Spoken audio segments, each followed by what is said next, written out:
I was diagnosed with a serious illness. Then my wife and mother betrayed me, so I disappeared quietly and rewrote the story they thought would end me. She looked me dead in the eye over mashed potatoes and green beans and said, "You should be grateful she hasn't left you yet, my own mother." Voice calm, eyes dry, as if she were commenting on the weather. My fork stopped mid-air, and I realized my hand was trembling, not from the illness but from the clarity of that moment. 2 weeks earlier, I was diagnosed with something they called serious but slow-moving, one of those long Latin name syndromes that sounds like a Wi-Fi password, and comes with a laundry list of symptoms and a timeline nobody wants to pin down. The doctor's words were clinical but hopeful. "You'll need to adjust," he said, "but this isn't the end. Far from it." I believed him until I got home. My wife, Lynn, barely looked up from her tablet when I told her.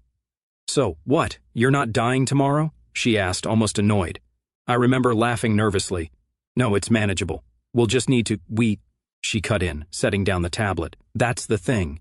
You say we like this changes my life." That was the first crack.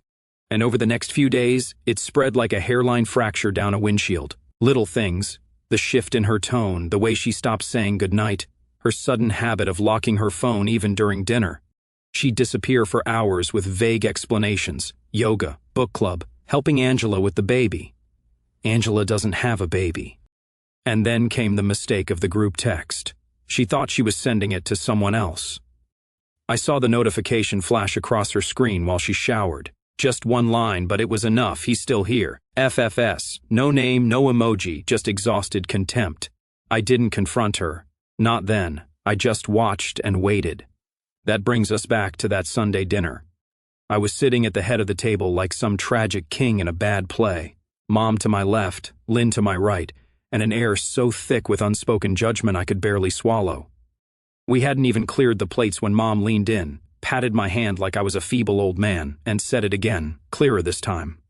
"Just accept it, sweetheart. You're sick. She's young. It's not like you'll be around forever." "And Lynn?" She clinked her glass to that. No denial, no shock, no shame. Just a tiny smirk at the corner of her mouth, like they were in on a joke I wasn't smart enough to get. That's when I saw it all for what it was. Not just betrayal, but relief. They wanted me gone. My diagnosis didn't scare them, it excited them. It was a clock ticking down to their freedom. I excused myself to the bathroom, washed my hands, looked in the mirror and smiled. Not because I was okay, I wasn't. Not because I had some master plan, I didn't, not yet. But because in that exact moment, seeing my reflection, the faint tremor in my left arm, the weariness in my eyes, I realized something powerful. I wasn't the one dying. I was the one waking up. The garage camera lost signal at exactly 2:14 a.m., 6 hours of static. Not a glitch, not a power outage, just nothing. Later, Lynn would blame the internet, the router, the app. She'd call the camera company. They'd tell her everything was fine, and that would bother her more than anything else because she'd never find out how I did it. I stood in that garage for a few minutes before I left, just listening. The house was silent except for the hum of the fridge in the kitchen and the occasional creak of the settling beams overhead. Lynn was asleep or pretending to be. She hadn't asked about the doctor's follow-up, didn't even look up from her wine when I came in earlier. She was already 3 glasses in, shoes off, watching some show about rich people screaming at each other. I walked past her once, stopped, looked at her. She didn't notice, didn't want to notice. That helped. I went into the closet and reached for the old Navy duffel bag she once joked made me look like a gym teacher. I hadn't used it in years. Inside were 3 things. A waterproof folder with notarized copies of our house deed, my will, and a durable power of attorney she didn't know I'd revoked last month. A flash drive taped to the inside lining, password protected. It held screenshots, video backups, and voice memos, including one of her saying, "If he croaks, at least the house is paid off," and $18,200 in small bills I'd been quietly pulling from our joint account since February. She thought I was buying supplements. No clothes, no toothbrush, not even a phone charger. You don't need much when you're not running, you're executing. Before I left, I sat at the kitchen island and poured myself a small glass of water. Looked around. The smell of that vanilla-scented candle she liked still lingered. Fridge magnets with fake motivational quotes. Our wedding photos still hung beside the pantry, though crooked now, like even the wall had lost interest in keeping up appearances. I took the photo down, slid the picture out, flipped it over. There on the back, in her handwriting from a lifetime ago, together no matter what. I put it face down, walked out the door, didn't lock it. Outside, the air was cold, fresh, like the kind of cold that invites you to do something permanent. My car wasn't parked on our street. It hadn't been for weeks. I'd left it in a lot 2 blocks over, paid cash. Cameras covered only the entrance, not the corner I parked in. As I walked there, I passed the bakery where we used to get coffee on Saturdays. They had a new display, gingerbread men shaped like skeletons. Cute, she'd like that. Shame, she'll never taste them again. By the time the sun rose, I was already 143 miles away. No phone, no GPS, just the printed map I traced with a pencil like it was 1996. No goodbye, no note, just absence. Let them stew. Let them spin their story. Because by the time they realized I was gone, I'd already started becoming someone else. 3 days after I vanished, Lynn posted a photo of us on Facebook, one taken 10 years ago, on some forgettable anniversary dinner. I looked tan, half drunk, and wildly in love. She looked effortlessly smug, like someone posing with a prize they'd already decided to return for store credit. Her caption, "Please come home. He's sick. He's not thinking clearly. We're all so worried. Broken heart." 176 likes in 3 hours. 42 comments. Half from friends I hadn't heard from in years. Prayers up. Hope he's found safe. So sorry you're going through this, Lynn. The other half were more disturbing. Maybe it's the meds messing with his mind. Does he have a history of this kind of behavior? I remember he had a temper. Ah, yes, the temper. Otherwise known as, he once didn't like my cousin staying with us for a month, rent-free. Lynn had always been subtle with her narratives. Until now, this wasn't subtle. This was curated collapse. It was reputation warfare dressed up in concern. She even added a black and white filter to the photo, because nothing screams manic episode like a grayscale memory. Meanwhile, my mother took a more old-school approach. Church ladies, book club, her bi-weekly lunch circle at the country club where they pretend the chicken salad is still homemade. He's not well, she told them. We've been trying everything. Therapy, supplements. He just drifted. Drifted. That was rich coming from the woman who once said I was too emotional after my father died. She'd been waiting for this storyline, one where she was the long-suffering mother and I was the cracked porcelain teacup. She even called my cousin Mike, whom I hadn't spoken to since he stole my tool shed ladder in 2009 and told him I'd gone missing after a particularly hard week. Mike texted me, "Yo, you good?" I didn't answer. I watched from a motel room in Missouri. I sat cross-legged on the stiff, chemical-scented carpet, burner laptop open, using hotel Wi-Fi and a 5th PN routed through Canada. I had fake profiles on every platform, each one built months in advance down to the birthday and fake high school. That's how I saw her DMS. Yes, Lynn was sloppy. She messaged a man named Greg Wineglass from her private account, the one she didn't use for family, the one with no last name. She told him I'd finally snapped, that she was doing everything she could to cover the bills, that I'd always been a little controlling. Greg's reply, "If you need to come back here, you can." Back, interesting. Now I had a name and a location. Greg lived in Tulsa. The metadata in his old posts told me as much. A few more clicks and I had his real last name, a LinkedIn profile with a fake job title, and most amusing, a wedding ring visible in his company's annual retreat photos. So, he was someone else's prize too. By the end of that week, I had a folder labeled Gregory M. Tulsa sitting neatly on my desktop beside Linesets and mom voicemails. I took a bite of the cold burger I'd left on the heater, looked at the screen and smiled. They weren't just lying. They were investing in the lie, building it, believing it. And I was going to let them because the higher they stacked the narrative, the harder it would fall when the bottom was quietly cut out from under them. Collapse always looks more dramatic when you've just finished painting the ceiling. I didn't stumble onto the affair like some clueless husband tripping over lace underwear in the laundry basket. I cataloged it with timestamps, GPS locks, reverse image searches. If I hadn't been so disgusted, I might have admired the sheer sloppiness of it all. Lynn wasn't clever, just shameless. It started with the receipts. One from a boutique hotel we'd never stayed at, billed to our joint card, marked conference expense. I double-checked her calendar. No conference. I asked her casually, "You went to Dallas last weekend, right?" She blinked. "No, babe. I told you it was Waco. Angela's sister was in town." Angela again! That poor woman is going to end up as an alibi on a gravestone. So I looked deeper. The hotel emailed her a receipt for the spa package. I only knew that because she forgot to delete the auto-forward to our shared email folder. My account was still connected. Her mistake. Then came the wire transfers. Small at first, $50 here, $80 there, to a name I didn't recognize. R. Gentry, tagged in her banking app as dog walker. We don't have a dog. So I dug. Found out R. Gentry lived 2 blocks from Greg's address in Tulsa. Cross-referenced him with social media. The same guy once tagged in an old dinner photo Lynn had uploaded 2 years ago. Captioned work trip, missing home. In the background of that photo, my mother, laughing, sitting across from Greg. That one nearly broke me because it wasn't just her. My own mother knew, and she said nothing. Worse, she enabled it. Lent Lynn her car, gave her spa money, told neighbors I was too tired to come out when I was sitting in the living room fully dressed. She was laying bricks in a narrative I hadn't even realized they'd started building around me. So I stopped reacting and started recording. Voice memos from behind doors. One of Lynn on the phone saying, "He's not going to last long anyway." Another of my mother whispering, "Just be patient, it'll resolve itself." I made backups of everything. 3 copies in 3 separate cloud vaults under different fake names.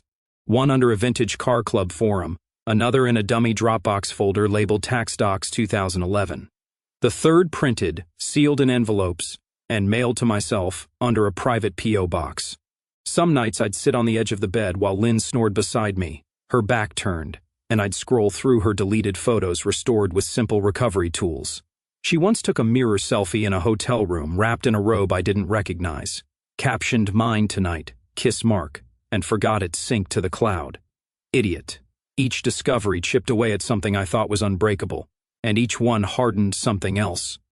I started talking less, smiling more, playing the part of the dazed, sick husband.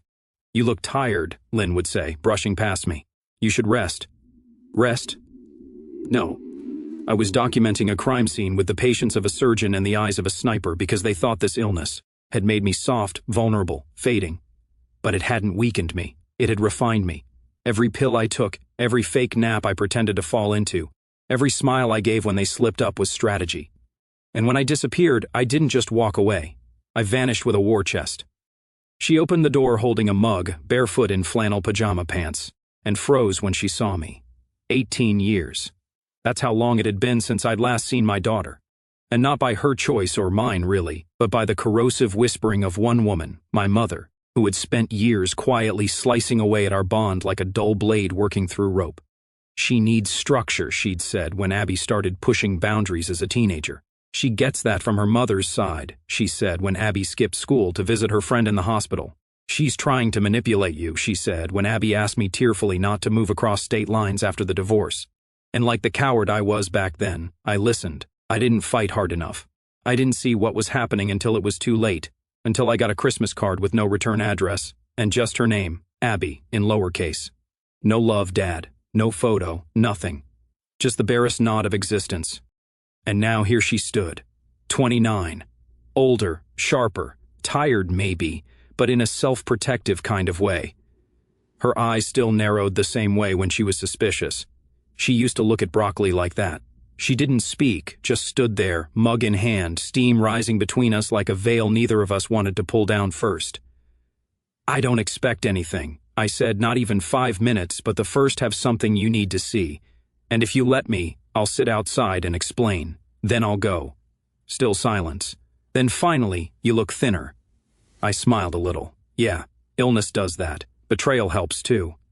Something in her face shifted, not softened, but cracked. She stepped aside. The cabin was small but warm. Mismatched furniture. A half-finished puzzle on the table. Paintings on the wall, not prints. Originals. Her style, bold, tense colors. She was still painting. That nearly buckled me right there. She asked, not making eye contact. I nodded. "Please." I sat at the edge of the couch, pulled the envelope from my bag. Thick, heavy with paper and things that shouldn't have had to exist. "I know I wasn't there," I said, "and I'm not asking you to forgive me, but if you ever wondered why things went the way they did, why I stopped calling, why you thought I chose them over you." I slid the envelope toward her. It wasn't the truth. She didn't touch it at first, just stared at it like it might bite. Then finally she pulled the tab and opened it.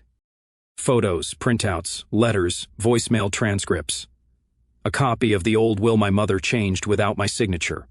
A screenshot of the text my mother sent Lynn 6 months ago. "If he makes it to Christmas, I'll be shocked. You've waited long enough. Take the house and move on." Abby's hand shook slightly as she read. She looked up at me once. I couldn't tell if her eyes were glassy or just catching the light. "You lived with that?" she asked quietly. I documented it. Her laugh was dry. "Of course you did." A beat passed. "You know," she said, "when Mom died I thought about calling you, but I figured it was better to leave things dead." "I know." She leaned back, took a sip of her tea, looked me over again. Then after the longest pause, "You hungry?" I hadn't realized how tense I'd been until that moment. My shoulders dropped a half-inch.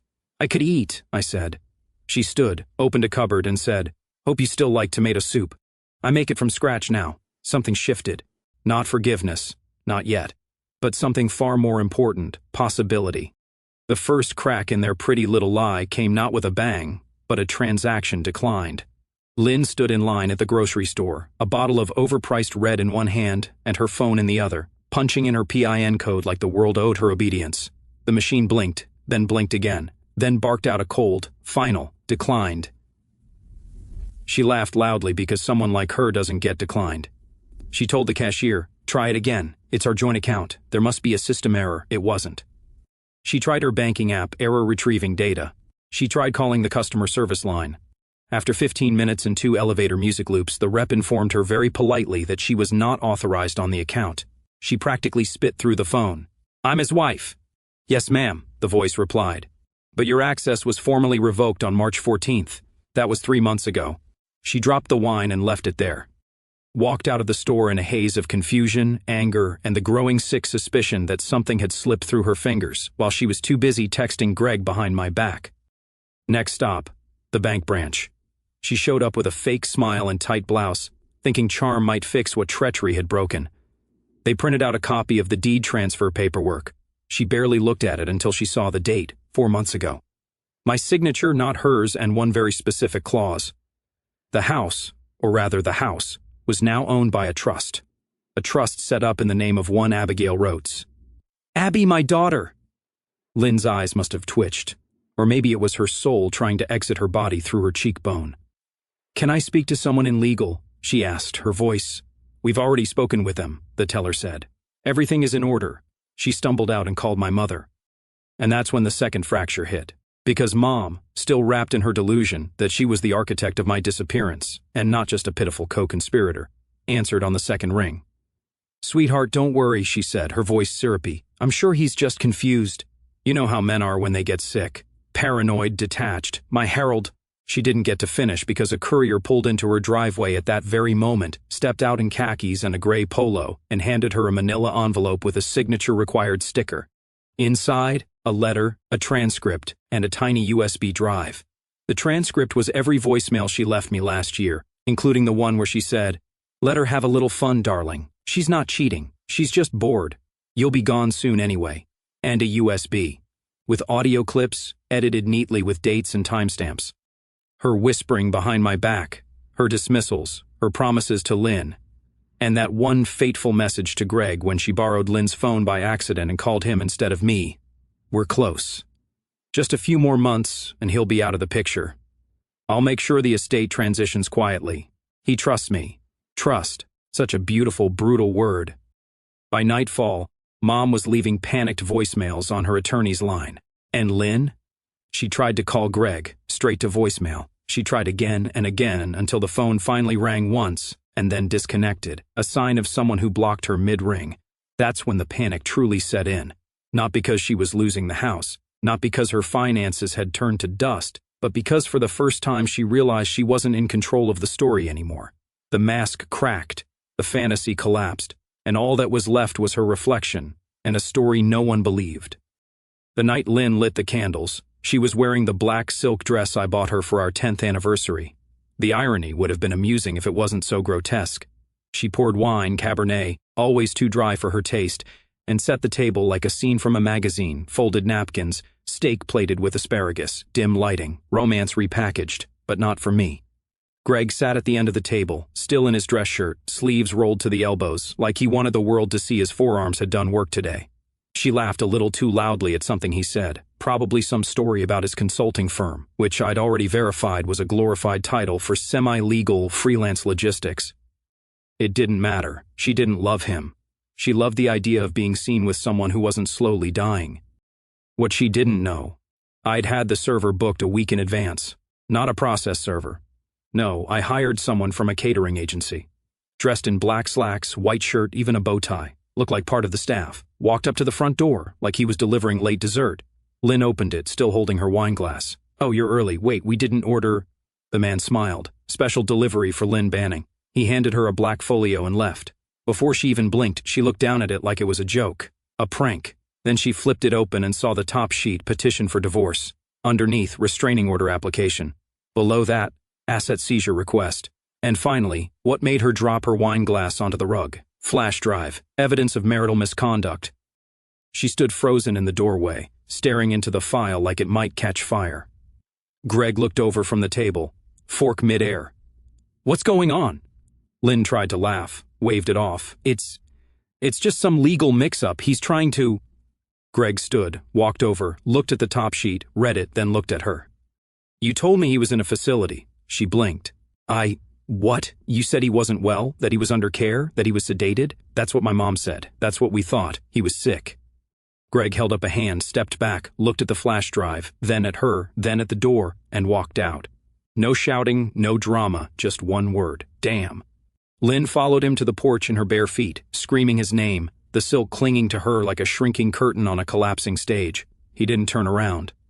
What she didn't know, what he didn't know yet, is that the HR department at Greg's company had received an anonymous package 3 days earlier. Inside, a short video time-stamped, showing him entering a hotel room midday during company hours. 2 voice messages forwarded directly to his manager's inbox. 1 printed receipt. It didn't take much. Conflict of interest was a phrase that HR loves. So is investigation. His phone would be ringing soon, but not with her number. Back inside, Lynn finally dropped to her knees, still holding the folder like it might disappear if she just crumpled it hard enough. The candles flickered. The steak grew cold, and the silence in that room.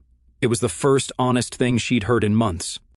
The fundraiser was held at the Astoria Pavilion, a restored Art Deco ballroom with enough polished marble and white linen to convince the suburban elite they were important for an evening. Lynn showed up solo, dressed to the teeth, diamonds dangling like bait, her makeup sculpted with surgical precision. This was supposed to be her re-entry, her bounce back. After weeks of silence, lawyers, and public questions, tonight was her chance to remind the social circle that she was still someone, still beautiful, still a presence. The whispers had already started as she walked in. She looks thin. Didn't she used to come here with her husband? I heard he's not well. No one knows. Vanished. She smiled through it. Let them talk. Let the silence work for her. She figured people would fill the void with their own pity. That always worked before. The evening rolled on as expected. Polite applause for sponsors, forced laughter, overpriced wine, and recycled glasses. Lynn positioned herself near the event chairwoman, made sure to be photographed at least twice near the floral wall. If she kept the rhythm right, smile, nod, sit, smirk, maybe the world would believe she hadn't been hollowed out from the inside. Then came the tribute. The lights dimmed. A projector flickered to life. Tonight we also honor a donor whose generosity made the new outreach center possible. Lynn tilted her head. She hadn't heard of any new donors. The screen lit up with a familiar face. Her face? In a photo from 3 years ago, Lynn and I standing at a ribbon cutting for a literacy initiative. She froze, murmurs buzzed. Then the photos changed. Me standing with kids at a workshop. Me smiling beside a restored cabin flanked by 2 veterans. Me shaking hands with the mayor. Me beside Abby. That's when the room shifted. The crowd went quiet.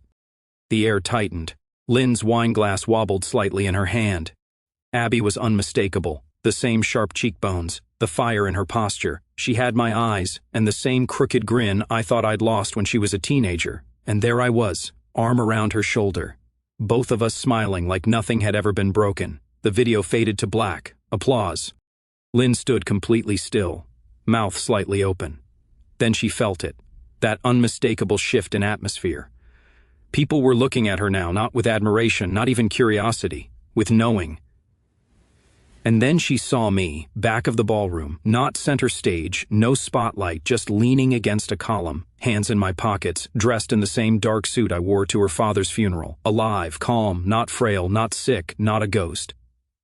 I raised a glass, gave her the smallest nod, no smile, no scowl, just that little gesture that said, I see you now, the real you. She dropped her clutch. It hit the floor with a slap. No one bent to pick it up. She turned to the event chairwoman, mouth open, fingers trembling. but the woman had already turned away, moving towards someone else, someone present. Because in that moment, Lynn realized what she was, the past tense. And the worst part, no one even clapped for her. The envelope arrived mid-morning, hand-delivered by a courier who barely made eye contact. Lynn was still in her robe. Mascara smudged from the night before. Her hair twisted up in that brittle, slept-on way that always made her look older. She opened the door with one hand and a hangover aspirin in the other. "Mrs. Banning?" She blinked. "Yes, this is for you. Signature required. No folder this time. Just a stark white envelope, thick and cold to the touch. Legal weight. That kind of paper doesn't fold. It binds." She sat at the kitchen island, the same marble-top slab where she used to sip coffee and browse home renovation blogs, while telling herself her husband was just too sensitive. She broke the seal.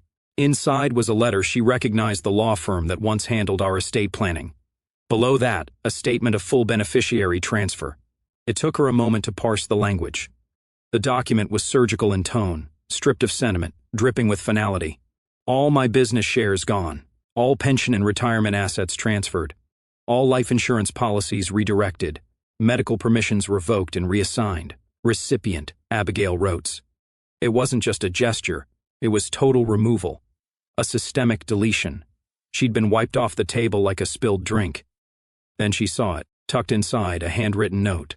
Not a card, not a letter. Just one torn sheet of yellow legal paper. "You two kept waiting for me to die. Turns out I had to. Not physically, just socially. I may have been sick, but you two were the real disease. Consider this chemo." She laughed, but it wasn't laughter. More like an exhale cut in half by disbelief. She stood, knocked over her chair, began pacing barefoot across the cold tile like she could outrun the meaning of the words. She called the firm, got put on hold. When someone finally answered, they confirmed every line. The changes had been in motion for months. Signatures, witnesses, even psychiatric evaluations to ensure I was of sound mind. "Is there anything I can do?" she asked, voice tight, trembling. A pause, then the answer she dreaded. "No, ma'am. The assets are no longer yours to contest." Click. She threw the phone across the kitchen. It cracked against the fridge, slid under the counter like it was hiding from her. 10 minutes later, the second letter arrived. This one wasn't hers. It was for my mother. Delivered by certified mail to her retirement condo where she'd been sulking for days, refusing visitors, holding on to whatever social capital she still believed she had. Inside that letter, audio transcripts of her calls, printouts of her emails, a medical directive she didn't know I had revoked 2 years ago. She was no longer my emergency contact, no longer able to make decisions, not even authorized to collect ashes should it ever come to that. She called Lynn in a fury. Lynn didn't answer. She was in the bathroom, on the floor, staring at herself in the mirror and mouthing the word, "How? How did she miss this? How did I beat her?" Because she thought betrayal was control, that infidelity was leverage, that my illness meant she had time, but she didn't account for my clarity. That illness didn't make me weaker. It stripped the fog. I saw the world for what it was, for what they were. And I made my final decisions with that clarity, without anger, without revenge in the traditional sense, just removal, like poison from a bloodstream. The infection was gone, and the patient already healing. The sky was a burnt orange bruise bleeding into dusk when the phone vibrated again. It lay face down on the windowsill next to a chipped mug and a half-finished crossword. The burner had only one app installed, no contacts, no history, just a quiet, pulsing notification center that refused to die. Every buzz came like an echo from a collapsing world he no longer lived in. He finally picked it up. Missed calls 266. 83 from Lynn, 47 from his mother. The rest, unknown numbers, blocked IDs. Probably lawyers, maybe vultures. He scrolled through the names. Lynn's last message wasn't a call. It was a voicemail. He didn't press play. Instead, he opened the message tab. The most recent read, "Please, I don't care about the money. Just talk to me. Please." Before that, "She doesn't need it. She didn't even know you. I was your wife." And before that, they're freezing everything. "Greg won't return my calls. You've destroyed my life." He hovered for a moment, not out of hesitation, but out of habit. Years of reading her lies and trying to decode the space between her words like some desperate translator working on a dying dialect. Then he tapped Select All and pressed Delete. The screen went dark. Outside, the lake shimmered quietly, the trees casting long shadows like arms reaching for nothing. Smoke curled lazily from the grill. He'd overcooked the chicken, but it didn't matter. The smell reminded him of weekends from a different lifetime, back when normal meant dirty sneakers and bug bites, not silence and legal prep. The cabin creaked softly with movement. Behind him, the door cracked open. Abby's voice came through, warm and even. "Dinner's ready." He didn't turn, just stood for a breath longer, watching the smoke drift upward like some ancient signal finally understood. Then he stepped inside. No phone in hand. No explanations offered. No apologies given. Inside, the table was set. Real plates, real silverware. No screens, no distractions. Just soup, bread, and the woman who once believed he had abandoned her, now pouring wine like it was never in doubt. As he sat, she asked, "You good?" He nodded. And across town, across cities, across all that rotten distance, two women stared at phones that would never ring again. Because it wasn't about time anymore. He wasn't running out of it. They were.